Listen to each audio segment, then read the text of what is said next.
So to everybody here, the questions about IP theft from China seems to be going up. What are the policy issues? What do you recommend? What are you seeing?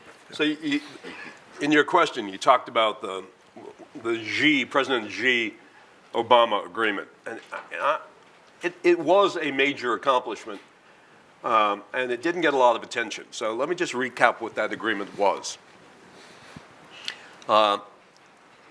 Susan Rice was National Security Advisor. She went to Beijing, and she said, President Xi is going to come and have a meeting in the White House with President Obama.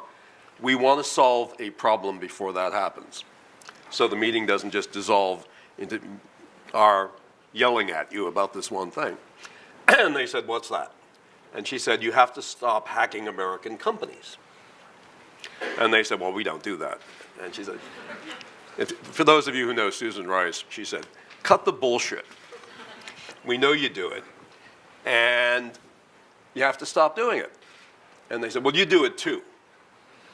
And she said, well, actually, we don't, but because we don't, I will agree not to do it. And they said, well, how are you defining this? And she said, look, we'll continue to hack your military, we'll continue to hack your government, we'll continue to hack your intelligence operations, and you can do that to us. That's fine. That's intelligence. That's what we do. But when you hack into U.S. Steel, or she named several companies that we knew they had hacked into, and you steal intellectual property, and then you give it to a Chinese company that then competes against that American company, we're paying for the R&D. The American companies are paying for the R&D, and then your guys are getting it for free and then underselling our companies. That has to stop. And they said, well, we're not doing it. And it went on for months. And it worked its way up to President Xi, who then asked his deputy, his right-hand man, go find out actually what we're doing. Because apparently he didn't know the full extent of it.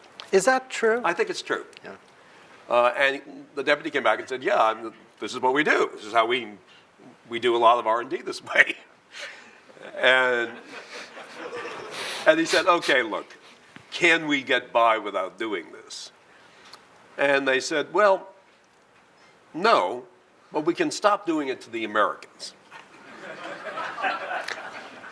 That actually makes me even less comfortable, right? Well, there's nothing coming out of there anymore. So they signed the agreement, and then, if you talk to the guys at FireEye and Palo Alto and whatnot, they really did see a drop, yeah. Significant drop. But the Germans started getting it because they just shifted their target. Now, because of the deterioration in U.S.-Chinese relations and the tariff war and all of that, that agreement's void.